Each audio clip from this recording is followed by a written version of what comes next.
పాకిస్తాన్ మొగుడు నేనే అని చెప్పి మళ్ళీ టీంని నిరూపించింది. ఏమన్నా ఆడారా ఇది రోజులు ఫామ్ లేడు అసలు టీంలో అవసరం అంటున్న కోహ్లీ. ఎప్పుడు పాకిస్తాన్ అంటే మనోడికి ఆ కాన్సన్ట్రేషన్ అన్ని వేరే రేంజ్ లో ఉంటాయి. ఈ మ్యాచ్ కూడా అదే నిరూపించుకున్నారు అనమాట.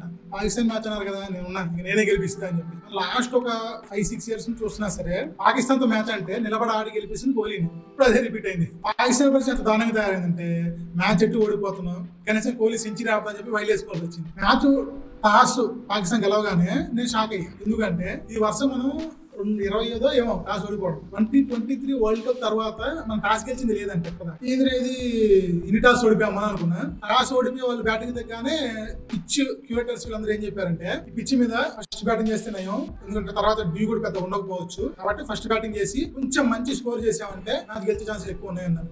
ఇట్లయితే పాకిస్తాన్ చేస్తేనో చేసిద్దా బ్యాట్స్మెన్ అంత ఫామ్ లేదు కదా వాళ్ళు అనుకుంటే ఫస్ట్ ఓపెనర్స్ ఇద్దరు బాగానే ఆడారంటే compare to New Zealand match, Pakistan New Zealand match జరిగింది కదా, దానిలో 10 overs 20 runs చేశారు. దాంతో పాటు బాగానే ఆడారు. ముఖ్యం బాబర్ కొంచెం టచ్ లో కనిపించాడు. అయితే వీళ్ళు కొంచెం మంచి స్కోర్ చేస్తారేమో అనుకున్నాను. కానీ హార్దిక్ పాండే వచ్చి షమి వల్ల కాలేదు, అక్షిత్ రాణా వల్ల కదా, హార్దిక్ పాండే వచ్చి బ్రేక్ త్రూ ఇచ్చాడు. తర్వాత ఇంకా అక్షర్ పటేల్ త్రో కానీ తర్వాత వికెట్ కానీ చాలా బాగుంది. కాకపోతే మనకి పెద్ద ప్రాబ్లం లాగా నాకు అనిపిస్తుంది అంటే టీమిండియాలో మిడిల్ ఓవర్స్ వికెట్లు పడతాయి. పాకిస్తాన్ బంగ్లాదేశ్ తో ఆడాం కాబట్టి పెద్ద ఇష్యూగా మనకు అది అనిపించట్లేదు. కానీ రేపు న్యూజిలాండ్ తోనో ఆస్ట్రేలియాతోనో ఆడుతున్నాం అనుకోండి, మిడిల్ ఓవర్ లో వికెట్లు తీయడం చాలా ఇంపార్టెంట్. కుల్దీప్ ఏదో పనే అది, కానీ తన చేయట్లేదు. అదే నాకు కొంచెం భయంగా ఉంది. ట్రోఫీ గెలవడంలో అది పెద్ద మైనస్ వద్దు మనకని చెప్పి. మిగతా విషయాన్ని ఓకే, ఫీలింగ్ అక్షిత్ రాణా, కుల్దీప్ ఇలాంటి వాళ్ళు బెస్ట్ ఫీల్డర్స్ కాదు మన టీంలో. అంటే వాళ్ళైనా సరే క్యాచ్ వదిలేయకూడదు. పాకిస్తాన్ మ్యాచ్ క్యాచ్ వదిలేసారు, అది కరెక్ట్ కాదు. ఇంటర్నేషనల్ లెవెల్ ఆడుతూ క్యాచ్ వదిలేయకూడదు. కోర్స్ వాళ్ళు వదిలేసిన క్యాచ్ టఫ్ క్యాచెస్ దూరం పరిగెత్తుకుంటూ రావాల్సి వచ్చింది, దగ్గర జడ్జాలు ఇవన్నీ ఉంటాయి. ఎట్ ద సేమ్ టైం మీరు జడేజా బట్టి క్యాచ్ ఉంటాయి. తన బంతి మిస్చేట్ చేశాడు. అలాంటి ఇలా రన్నింగ్ చేస్తూ వచ్చి బంతి ఇటు వెళ్ళిపోతుంది ఇలా వచ్చి అదే పట్టుకున్నాడు. తను పరిగెత్తినంత సేపు కూడా కళ్ళు బంతి నుంచి తీలే, చక్కగా వెళ్ళాడు, క్యాచ్ పట్టుకున్నాడు. అందరూ జడేజాలో ఉండలేరు, తను వాళ్ళ నెంబర్ 1 ఫీల్డర్, అందరూ జడేజాలో ఉండలేరు. కానీ దాని సగం ఎఫర్ట్ ఉండాలి కదా. క్యాచ్ వదిలేడు కొంచెం ఇది అనిపించింది నాకు. పాకిస్తాన్ కూడా వదిలేశారు కాబట్టి మాకు లెవెల్ అయిపోయింది. కానీ ఆశను వదలకపోయింటే ఇది పరిస్థితి, అది కొంచెం ఆలోచించుకోవాలి వీళ్ళు. నెక్స్ట్ షమీ మీద నాకు కొంచెం డౌట్ వచ్చేసి, ఇప్పుడు తను ఫస్ట్ 2 over 3 over వేసినప్పుడు తనకి పిక్క కొంచెం నొప్పి వచ్చి ఆగాడు. తర్వాత తన బౌలింగ్ లో పదును తగ్గింది అనమాట. కాలు నొప్పి వచ్చింది కాబట్టి ఇప్పుడు సడన్ గా తను వేరే వాళ్ళతో రిప్లేస్ చేయలేరు, ఎంత ఉంది కాబట్టి తను కంటిన్యూ చేయాల్సి వచ్చింది. కాకపోతే తన బౌలింగ్ సడన్ గా పదును తగ్గినట్టు అనిపించింది. ఆ పెయిన్ ఉందే తనకి. అది ఉంటే మళ్ళీ న్యూజిలాండ్ తో మ్యాచ్ లో తను కోలుకుంటాడా నాకు భయం ఉందన్నమాట. న్యూజిలాండ్ తో మ్యాచ్ తను ఇంపార్టెంట్ మనకి. కాకపోతే ఒక ఆల్మోస్ట్ ఒక వీక్ గ్యాప్ ఉంది కాబట్టి షమి కోలుకుంటాడని అనుకుంటున్నాను నేను. తను కోలుకుంటే మళ్ళీ మనం వెళ్ళేందుకు బాగానే ఉంటుంది. కమిటీలు దెబ్బతగినప్పుడు హార్దిక్ పాండ్యా స్టెప్ అప్ అయ్యి అంత బాగా బౌలింగ్ చేయడం అనేది కూడా చాలా మంచి పాజిటివ్. జడేజా అక్షర్ పటేల్ కూడా బాగానే బౌలింగ్ ఇస్తున్నారు. స్పిన్ బౌలింగ్ బాగానే వేస్తున్నారు కదా, తీయాల్సిన ఇక్కడ తీయాలి. మిడిల్ ఓవర్స్ బ్యాటర్లు ఇబ్బంది పెట్టడమే స్పిన్నర్ల పని. కానీ మన వాళ్ళు అది చేయట్లేదు. అయితే ఎండ్ ఆఫ్ ఇన్నింగ్స్ లో లేదంటే బిగినింగ్ ఆఫ్ ఇన్నింగ్స్ లో వికెట్లు వేస్తున్నారు. మిడిల్ ఓవర్స్ లో వాళ్ళకి ఫ్రీడమ్ ఇచ్చేస్తున్నారు. అదే టైంలో మన సింగిల్ టూడీలు కూడా ఎక్కువ వెళ్తాయి. ఆ సింగిల్ టూడీలు పాకిస్తాన్ కాబట్టి వాళ్ళు తీసుకుని టెస్ట్ మ్యాచ్ ఆడారు. న్యూజిలాండ్ లాంటి అలా చేయదు. డారెల్ మిచెల్ ఇట్లాంటి వాళ్ళు ఉన్నారనుకోండి ప్లీజ్, వాళ్ళు ఎందుకు ఆడతారు అట్లా? మాట్లాడితే వాళ్ళు కూడా సింగిల్స్ టూడీస్ లో కన్వర్ట్ చేసేవాళ్ళు. కోహ్లీ చేసిన పాకిస్తాన్ అట్లా చేయలేదు. పాకిస్తాన్ వాళ్ళు సింగిల్ అంటే సింగిలే తీశారు, టూడీ వచ్చేది సింగిలే తీశారు, లేదా డిఫెన్స్ చేసుకుని మంత్రులు అన్నారు. అలా కాకుండా మిడిల్ ఓవర్స్ ని కూడా కొంచెం బాగా ఆడుకున్నారు అంటే వాళ్ళు భారీ స్కోర్ చేస్తారు. దుబాయ్ లాంటి పిచ్ లో భారీ స్కోర్ చేస్తే న్యూజిలాండ్ కానీ ఆస్ట్రేలియా ఎవరైనా అది చేంజ్ చేయడం మనకు చాలా కష్టం. అది నేను దృష్టిలో పెట్టుకొని మిడిల్ ఓవర్స్ మీద మనం ఫోకస్ పెట్టాలి. ఇంకా బ్యాటింగ్ గిల్ అవుట్ అవ్వడం అనేది నాకు చాలా బాగా చేసింది. ఎందుకంటే తను ఆల్మోస్ట్ 4 innings నుంచి 50+ స్కోర్ చేస్తా వచ్చాడు. ఈ మ్యాచ్ లో 50+ చేసేలా కనిపించాడు. అవుట్ అయిపోయాడు. అవుట్ అండ్ డెలివరీ మాత్రం సూపర్. ఆల్మోస్ట్ అశ్విన్ వేసి క్యారం బాల్ వేసాడు. మిడిల్ ఫింగర్ తో పిన్ చేసి బంతిని చాలా బాగుంది, చాలా అద్భుతమైన డెలివరీ అది. రోహిత్ శర్మ ఇక్కడ కూడా చెప్పుకోవాలి. రోహిత్ శర్మ అలాంటి పిచ్ మీద పాకిస్తాన్ లాంటి బౌలింగ్ అటాక్ ఎదుర్కొంటా ఇండియాకి ఒక ఫైరీ స్టార్ట్ ఇవ్వాలి అని చెప్పి 6 అవే ఇచ్చాడు. తను పుష్ షాట్ 6 చూసారా, హైలైట్ అనమాట మ్యాచ్ కి. బాగుంది అనమాట. తన అవుట్ అండ్ డెలివరీ కూడా అది రోహిత్ శర్మ కాదు, అవుట్ అయిపోతాడు. స్వింగింగ్ సూపర్ డెలివరీ అనమాట. గిల్ అవుట్ అయింది, రోహిత్ అవుట్ అయింది. 2 డెలివరీలు కూడా పాకిస్తాన్ వేసింది.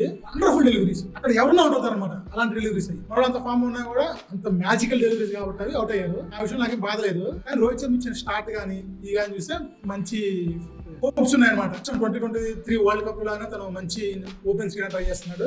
రోహిత్ శర్మ మంచి స్టార్ట్స్ ఇస్తున్నాడు, కానీ ఆ స్టార్ట్స్ ని బిగ్ స్కోర్స్ గా మలుచుకుంటే మాత్రం మనకి ఎదురే ఉండదు అనమాట. రోహిత్ శర్మ మంచి ధనాదన్ స్టార్టింగ్ లో కూడా ఇంపార్టెంట్ మనకి. కానీ అదే టైంలో తను కూడా మంచి భారీ స్కోర్ చేయాలి. అది ఒక ఫ్యాన్ గా కోరుకున్నాను అనమాట నేను. తనకు ఇచ్చిన పాత్ర ఏదైతే ఉందో దాన్ని చక్కగా ఫుల్ఫిల్ చేస్తున్నాడు. రోహిత్ శర్మ విషయంలో నాకేం టెన్షన్ లేదు. కోహ్లీ విషయంలో ఈ మ్యాచ్ వచ్చే వరకు కోహ్లీ విషయంలో అందరికి అంతో టెన్షన్ ఉందన్నమాట. తను సరిగ్గా ఆడలేడేమో, సరిగ్గా ఆడట్లేదు కదా. బంగ్లాదేశ్ మీద కూడా తను ఎక్కువ స్కోర్ చేయాలి, అవుట్ అయిపోయాడు. పిన్ ఆడపోయి ఇబ్బంది అయిపోయింది, కోహ్లీ అట్లా ఇంకా రిటైర్ అయిపోయాడు అని చెప్పి. అలాంటి టైంలో పాకిస్తాన్ అంటే నేనే ఆడతా, నేనే పాకిస్తాన్ మొగుడు అన్నట్లు ఆడాడు అనమాట. తను క్రీజుకి వచ్చినప్పుడు చూడండి, బంగ్లాదేశ్ తో మ్యాచ్ లో తను క్రీజుకి వచ్చాక తను నిదానంగా ఇన్నింగ్ స్టార్ట్ చేద్దాం అనుకున్నాడు అనమాట. 25 బంతులకి 15 బంతులకి 5 అట్లా కొడతా వచ్చాడు. కానీ పాకిస్తాన్ చాలా కొట్టాలి, ఈక్వల్ గా వెళ్ళాడు. తర్వాత కొంచెం బంతులు తీసుకున్నాడు పరిస్థితిని బట్టి. అలా తను చాలా క్విక్ రన్స్ చేశాడు. ఇంటెంట్ అనేది తను ఎదుర్కొన్న ఫస్ట్ బాల్ నుంచి కనిపించింది అనమాట. కోహ్లీ ఇన్నింగ్స్ మొత్తం చూడండి, దానిలో ఒక్క షాటే కోహ్లీ కంట్రోల్ లేకుండా కొట్టాడు. హారిస్ రావు వేసినప్పుడు షార్ట్ బాల్ వేసినప్పుడు తను కొట్టిన షాట్ అది ఆల్మోస్ట్ థర్డ్ మ్యాన్ కి క్యాచ్ వెళ్ళింది అనమాట. అంత దూరం వెళ్ళలేదు, గ్రౌండ్ పెద్దది కాబట్టి.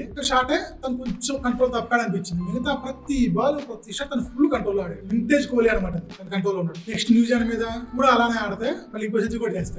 మ్యాచ్ అయిపోగానే కోహ్లీ సెంచరీ గురించి మాట్లాడుతూ నవజోత్ సింగ్ సిద్ధు అన్నాడు, కోహ్లీ ఆడతీరు అంత కాన్ఫిడెంట్ గా పర్ఫెక్ట్ గా ఉందంటే ఈ మనిషి కనీసం ఇంకో 10 సెంచరీ చేస్తాడు, ఇట్లానే ఇంకో 2 ఏళ్ళు ఆడతాడు అన్నాడు. అంత హోప్ ఇచ్చాడు అనమాట తను. గిల్ కూడా బాగా ఆడాడు, శ్రేయస్ అయ్యర్ కూడా మంచి ఫామ్ లో ఉన్నాడు. శ్రేయస్ అయ్యర్ నిజానికి నాట్అవుట్. మీరు మళ్ళీ హైలైట్స్ లో వెళ్ళి కూడా చూడండి, శ్రేయస్ అయ్యర్ క్యాచ్ పట్టాక ఇమాములకు బంతిలో క్యాచ్ పట్టాక కింద పెట్టేసి నేల మీద పట్టింది. బాల్ గ్రౌండెడ్, నేల తగిలింది, అది నాట్అవుట్. అంపైర్ చూడలేదు, శ్రేయస్ అయ్యర్ చూడలేదు, ఎవరు చూడలేదు. బాగా పట్టాడు క్యాచ్ అని చెప్పి అవుట్ ఇచ్చేసి తర్వాత సునీల్ గవాస్కర్ చూశాడు, అవుట్ ఎట్టిస్తారు బంతి నేల తగిలిచ్చేసాడు కదా వాడు, అలాంటి అవుట్ ఎలా ఇస్తారు అన్నాడు. ఇంకా అప్పుడు అవుట్ ఇచ్చేసి అయ్యర్ వెళ్ళిపోయాడు, పాండే వచ్చేసాడు అని చెప్పి ఎవరు మాట్లాడాలి. అది అంపైర్ ఫెయిల్యూర్ అనమాట. ఫుల్ గా మ్యాచ్ మొత్తం మీద టెన్షన్ పెట్టించిన విషయాల్లో ఫస్ట్ నాకేంటంటే పాకిస్తాన్ బ్యాటింగ్ కాదు, ఇది కాదు, అది కాదు. చేసి అవుట్ అవ్వగానే హార్దిక్ పాండే బ్యాటింగ్. అప్పటికి కోహ్లీ 80s లోనే ఉన్నాడు. పాండే వచ్చేదంటే పాండ్యాకి అవతల రెండు ఉన్న బ్యాట్స్మెన్ ఆ సెంచరీ దగ్గరలో ఉంటే పాండ్యాకి ఇష్టం ఉండదు అనమాట. అది పూర్తిగా కూడా ఆడతాడు. ఈ మ్యాచ్ సేమ్ చేశాడు అనమాట. నేను ఒక్కనే కదా, చాలా మంది ఉన్నారు అనమాట. ఇచ్చాడంటే సెంచరీ అవ్వడు అని చెప్పి. అదే తను రాగా వచ్చి బొమ్మను 4 కొట్టాడు, తర్వాత చుడి తీశాడు. నెక్స్ట్ కూడా బాధాకి ట్రై చేస్తుంటాను. కొట్టాల్సిన 15 ఉన్నప్పుడు కోహ్లీ సెంచరీ వల్ల రన్స్ కావాలి, అట్లాంటి నుంచి బాధ చేస్తున్నాడు, సెంచరీ అవ్వడు అనుకుంటున్నాను. పాకిస్తాన్ వికెట్లు పడకపోవడం హ్యాపీ ఫీల్ అవ్వలేదు, కానీ హార్దిక్ పాండే అవుతుంది హ్యాపీ ఫీల్ అయ్యాడు అలాగే ఫ్యాన్స్ గురించి చెప్పి. ఇండియా ఎందుకంటే ఇండియా గెలవడం అనేది అప్పుడు కన్ఫర్మ్ అయిపోయింది. అప్పుడు అందరి ఫోకస్ కూడా కోహ్లీ సెంచరీ అవుతా లేదా అని చెప్పి. అట్లాంటి చెడగొడతాడేమో పాండ్యా అని చెప్పి అక్షర్ పటేల్ వచ్చి కొంచెం నేను అంత ఎదవని కాదు, తక్కువ లేదా తగ్గాడుకున్నాడు. ఆ టైంలో షాయిన్ అఫ్రీది చేసిన 2 వైడ్స్ ఉన్నాయి కదా, వైడ్ సింగిల్ ఒకటి తీశారు, రెండో దానికి సింగిల్ కి రానన్నాడు. ఎందుకంటే వాళ్ళు ఇలా చేసి అప్పటికి కోహ్లీ సెంచరీకి రన్స్ కావాలి, టీమ్ లో గెలవడానికి అన్ని రన్స్ కావాలి. అట్లా ఒకటి పోయినా సరే కోహ్లీ సెంచరీ మిస్ అవ్వచ్చు. ఆ టైంలో వీళ్ళు కావాలని వైడ్ లేయడం, వైడ్ రన్ తీస్తే 2 రన్స్ అయిపోతాయి. అప్పుడు కోహ్లీ సెంచరీ మిస్ అవ్వడానికి ఇంకా ఛాన్స్ అయిపోతుంది. అలా చేద్దాం, అలాగైనా సెంచరీ పోకుండా చేద్దాం, ఎటు మ్యాచ్ ఓడిపోతాం కదా అన్నప్పుడు కోహ్లీ సెంచరీ ఎందుకు కావాలి, అదన్నా చెడగొడదాం అని చెప్పి పాకిస్తాన్ ట్రై చేసింది అనిపించింది నాకు. దాన్ని అక్షర్ పటేల్ నేనైతే సింగిల్ రానని చెప్పి ఆపేసాడు. ఇంకా తర్వాత వీళ్ళు సింగిల్ తీసినా కూడా కోహ్లీ 4 తో మ్యాచ్ ఫినిష్ చేశాడు, సెంచరీ కూడా ఫినిష్ చేశాడు. వీళ్ళు హ్యాపీ అనమాట. ఇండియా మొత్తం సెలబ్రేట్ చేస్తుంది. పాకిస్తాన్ మ్యాచ్ గెలవడం పక్కన పెడితే కోహ్లీ సెంచరీ చేశాడు. ఏదో ఫార్మల్ లీడర్ అనే టైం పాకిస్తాన్ తో గెలవడం అనేది మనకి కామన్ అయిపోయింది. వాళ్ళంత థ్రెటింగ్ కాదు అనుకున్నట్టు. ఇంకో మెయిన్ ఇష్యూ ఏంటంటే పాలిటిక్స్ ని క్రికెట్ ని కలపదని పాకిస్తాన్ లో గొడవ చేస్తున్నారు. పాకిస్తాన్ వాళ్ళ ప్రధానమంత్రి కూడా అన్నాడు, ఏది ఛాంపియన్షిప్ బిగిన్ అవడానికి ముందే ట్రోఫీ గెలవడం అంత ఇంపార్టెంట్, ఇండియా ఓడించడం అంత ఇంపార్టెంట్ అని చెప్పి ఇండియా అయితే ఓడిపోయారు, న్యూజిలాండ్ అయితే ఓడిపోయారు. వీళ్ళు ఇప్పుడు ఆల్మోస్ట్ నాకౌట్స్ గెలరు. ఇంకా పాకిస్తాన్ వాళ్ళు ఆల్మోస్ట్ ఇంటికి వెళ్ళిపోయారంటే 99%. 1% ఏదో మిరాకిల్ చేస్తే మళ్ళీ వాళ్ళు నాకౌట్స్ రావాల్సిందే, కానీ అలా రారు. వీళ్ళు ట్రోఫీ గురించి ఇండియన్ ఓడించడం గురించి మాట్లాడతారు. ఇప్పుడు పాకిస్తాన్ ప్రధాన తలకడ పెట్టుకోవాలి. అందుకే పాలిటిక్స్ ని క్రికెట్ ని దూరం ఉంచుకోవాలి. న్యూజిలాండ్ మ్యాచ్ మనకు చాలా ఇంపార్టెంట్ అనుకుంటున్నాను. ఎందుకంటే న్యూజిలాండ్ లో కోహ్లీ లాంటి బ్యాట్స్మెన్ ఇబ్బంది పెట్టి 3 స్పిన్నర్లు ఉన్నారు, మంచి spinner, Santner, Bracewell, middle overs Daryl Mitchell లాంటి మంచి బ్యాట్స్మెన్ ఉన్నారు, ఫిలిప్స్ లాంటి సూపర్ ఫినిషర్స్ ఉన్నారు. వీళ్ళందరూ కూడా మనకి మిడిల్ ఓవర్స్ లో మన వికెట్ తీయకపోవడాన్ని క్యాచ్ చేసుకుంటారు. వాళ్ళ క్యాచ్ వాళ్ళు సెంచరీ కొట్టారు. టామ్ రాథమ్, డారెల్ మిచిల్ కంటే మిడిల్ ఓవర్స్ వాళ్ళు చాలా యూటిలైజ్ చేసుకుంటారు. మన పాకిస్తాన్ మ్యాచ్ చేస్తే మనకు అనిపిస్తుంది. కాబట్టి వీళ్ళు మిడిల్ ఓవర్స్ చాలా కీలకంగా తీసుకోవాలి. బౌలింగ్ లో కూడా వాళ్ళు మంచి పేసర్స్ ఉన్నారు, స్పిన్నర్స్ ఉన్నారు. నాకు తెలిసి ఈ గ్రూప్ లో మనం ఉన్న టీమ్ గ్రూప్ లో మంచి కాంపిటేటివ్ మ్యాచ్ అంటే ఇండియా వర్సెస్ న్యూజిలాండ్. ఈ మ్యాచ్ ఆడతారు చూడాలి.